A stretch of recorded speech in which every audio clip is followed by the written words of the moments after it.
जय हिंद दोस्तों। मैं रजनीश कुमार स्वागत करता हूं आप सभी का सूरज स्टडी साइट के इस यूट्यूब चैनल पे। तो आशा करता हूं आप सभी स्वस्थ होंगे और आपकी पढ़ाई एकदम मस्त चल रही होगी। तो चलिए, इस ठंड भरी मौसम में दो पंक्ति के साथ जो है मैं अपनी क्लास को प्रारंभ करना चाहूँगा कि तट पर बैठे बैठे तेरे हाथ कहाँ कुछ आएगा। कि तट पर बैठे बैठे तेरे हाथ कहाँ कुछ आएगा, रत्न मिलेंगे तुझको जब सागर के तह में जाएगा। अगर न मिले रत्न समझना डुबकी अभी अधूरी है, चाहे जितना भी मुश्किल हो पहला कदम जरूरी है। तो जैसा कि आप सभी जानते होंगे, हम लोगों ने पहला स्टेप ले चुके हैं। ठीक, तो हम लोग जिस टॉपिक पे चर्चा करने जा रहे हैं वो टॉपिक जो है प्रत्येक एग्जाम के दृष्टिकोण से तो महत्वपूर्ण होते ही हैं, साथ ही जिस देश में हम लोग रहते हैं उसके बारे में जब हम लोग जानते हैं तो एक जागरूक नागरिक कहलाते हैं। ठीक, तो चलिए, एग्जाम तो एक अन्य दृष्टिकोण होती है, लेकिन अपने देश को जानने का भी जो है ना एक अपना अलग अर्थ रखता है। ठीक, तो चलिए हम लोग बिना समय को व्यर्थ किए अपने क्लास को प्रारंभ करते हैं। ठीक है, तो देखिए, आज हम लोग जिस टॉपिक को पढ़ने जा रहे हैं वो टॉपिक है भारत तथा उसका राज्य क्षेत्र। ठीक है, तो हम लोग का टॉपिक है भारत तथा उसका राज्य क्षेत्र। ठीक, तो देखिए, संविधान में जो है भारत के बारे में चर्चा किया गया है तथा उसके राज्य क्षेत्र के बारे में बताया गया है। ठीक है, तो देखिए, पहले तो हम लोग कुछ बेसिक बातें जान लेंगे संविधान के बारे में। दरअसल हम लोग प्रस्तावना का प्रथम क्लास कर चुके हैं, जो हम ब्रीफ इंट्रोडक्शन जो होता है हमारे संविधान का वो हम लोग ले चुके हैं। ठीक है, तो देखिए, संविधान के बारे में कुछ जानकारी। जैसे संविधान में कुल कितने अनुसूची है। ठीक, तो संविधान में कुल 12 अनुसूची है। कितने अनुसूची है टोटल? तो 12 अनुसूची है। यह प्रश्न तो एग्जाम में आने की संभावना बहुत कम होती है, लेकिन हाँ, जानकारी के रूप में आपको यह जानकारी होना चाहिए कि हमारे संविधान में भाई साहब कितनी अनुसूची है। तो हमारे संविधान में कुल 12 अनुसूची है। ठीक है, उसके बाद अगर अनुच्छेदों की बात करें तो हमारे संविधान में टोटल 395 अनुच्छेद है। ठीक, तो नंबर की बात करते हैं तो 395 अनुच्छेद है। ठीक है, वहीं अगर हम लोग अगर भाग की बात करते हैं तो टोटल 22 भाग हम लोग के संविधान में आती है। ठीक, तो इसमें जो है आप लोग को दिक्कत नहीं होना चाहिए।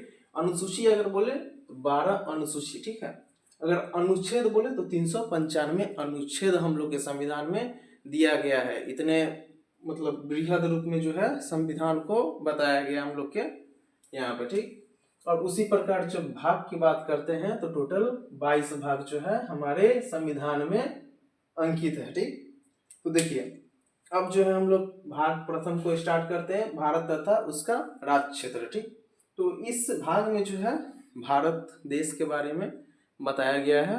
तो देखिए, इस भाग में जो है टोटल 3 अनुच्छेद हम लोग को देखने को मिलता है। टोटल कितने अनुच्छेद? 3 अनुच्छेद। ठीक है, और देखिए हम लोग का पहला अनुच्छेद जो आ जाता है, पहला अनुच्छेद हम लोग का आता है India that is Bharat.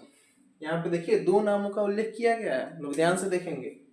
India that is Bharat अर्थात भारत, इंडिया अर्थात भारत, राज्यों का संघ होगा और इंग्लिश में यूनियन। ठीक है, तो India that is Bharat shall be union of state. तो देखिए, हिंदी में जो है आता है हमारा संघ, और संघ के लिए यूनियन और फेडरल जो है 2 शब्दों का प्रयोग किया जाता है आमतौर पे। ठीक है, तो हम लोग के संविधान में जो है मूल संविधान तो हम लोग का इंग्लिश का है, इंग्लिश में लिखा गया था, लेकिन उसको जो है हिंदी में ट्रांसलेट किया गया था। तो वहां पे जो है हमारे संविधान वेत्ता के द्वारा जो है यूनियन शब्द का प्रयोग किया गया है। ठीक, और संघ का मतलब तो होता है भाई साहब फेडरल भी, लेकिन भारत का स्वरूप क्या है? यूनियन है, स्टेट्स का यूनियन है, ना कि फेडरल है। देखिए, फेडरल और यूनियन में जो है कुछ बेसिक अंतर होते हैं जो आपको हम बताते हैं। ठीक, दरअसल यूनियन जो होता है एक ऐसे राज्यों का समूह होता है, एक इस प्रकार के इसमें जो राज्य आते हैं जो कभी संघ से जो है टूट नहीं सकते हैं। ठीक, वही इसके विपरीत फेडरल में जो है राज्य को अधिक स्वायत्तता प्राप्त होती है। यूनियन में जो है केंद्र अधिक महत्वपूर्ण, मतलब केंद्र जो है अधिक शक्तिशाली होता है। वहीं अगर हम फेडरल की बात करते हैं तो यहाँ पे केंद्र क्या होता है? कमजोर केंद्र होता है। ठीक, अपेक्षाकृत जो इससे कमजोर होता है। ठीक है, तो हम लोग का जो आर्टिकल फर्स्ट है, India that is Bharat shall be a union of state. अभी कुछ दिन पहले जो है इंडिया और भारत को लेकर के विवाद उत्पन्न हो चुकी थी। हम लोग के जो गवर्नमेंट जो है भारत शब्द का प्रयोग करते थे, सॉरी इंडिया शब्द का प्रयोग करते थे, लेकिन जो तत्कालीन मोदी सरकार है उन्होंने भारत शब्द का प्रयोग किया था, जिसपे जो है कुछ डिबेट आ गई थी। लेकिन हम लोग को कंफ्यूज नहीं होना है भाई साहब, भारत का 2 ऑफिशियल नाम है, इंडिया दैट इज भारत, ठीक है। तो किसी भी डिबेट में हम लोग को नहीं आना है कि भाई साहब हमारा जो है देश का नाम चेंज हो रहा है, इस तरह का कोई बात नहीं है। इस तरह की जो है अफवाहें व्हाट्सएप यूनिवर्सिटी में जो है इस तरह की बातें बस चलती हैं, ठीक। तो इंडिया दैट इज भारत, अर्थात इंडिया अर्थात भारत राज्य का संघ होगा, यह हमारा आर्टिकल फर्स्ट आ जाता है, ठीक। वहीं अगर हम लोग आर्टिकल सेकेंड की बात करते हैं तो आर्टिकल सेकेंड में हम लोग को बताया गया है कि भारत जो है किसी विदेशी राज्य को अपने क्षेत्र में जो है मिला सकता है। मतलब अगर मान लीजिए पाकिस्तान, अगर पंजाब, भाई साहब पाकिस्तान तो उस तरह से हम लोग को कुछ देगा नहीं, लेकिन सपोज कीजिए कि पाकिस्तान का एकदम दिल अगर कर रहा है कि नहीं हम अपने पिताजी के पास जाएं, तो अपना जो है पंजाब का जो प्रांत है मान लीजिए भारत को देना चाहता है, तो भाई साहब भारत के राज्य में कैसे वो मिलेगा, तो आर्टिकल 2 के तहत मिलेगा, ठीक है।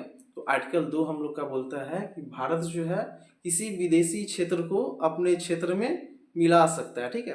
तो देखिए यहाँ पे आर्टिकल 2 क्या बोलता है, संसद किसी विदेशी क्षेत्र को भारत में शामिल कर सकता है, तो यह अधिकार केवल संसद को ही प्राप्त है, ठीक। तो ये हमारा जो है आर्टिकल 2 आ जाता है, ठीक। इसी के तहत जो है ना, मतलब बांग्लादेश के साथ जो है कुछ सीमा विवाद थी, तो उसको जो है हल करने के लिए इसी आर्टिकल का प्रयोग किया गया था, ठीक है। और देखिए हम लोग का जो है भाग प्रथम का जो है लास्ट अनुच्छेद हम लोग का आता है आर्टिकल 3, ठीक। तो आर्टिकल 3 में हम लोग को बताया गया है कि नए राज्य का निर्माण, ठीक। जैसे कि मान लीजिए जिस टाइम में भारत आजाद हुआ था उस टाइम में न कि बहुत कम राज्य थे, दरअसल जैसे हम लोग बिहार में रहते हैं, ठीक। तो बिहार से जो है उड़ीसा जो अलग हुआ, तो आखिर वो राज्य का निर्माण कैसे हुआ, तो उस राज्य के निर्माण के बारे में जो है आर्टिकल 3 में विस्तार पूर्वक जो है चर्चा की गई है, ठीक।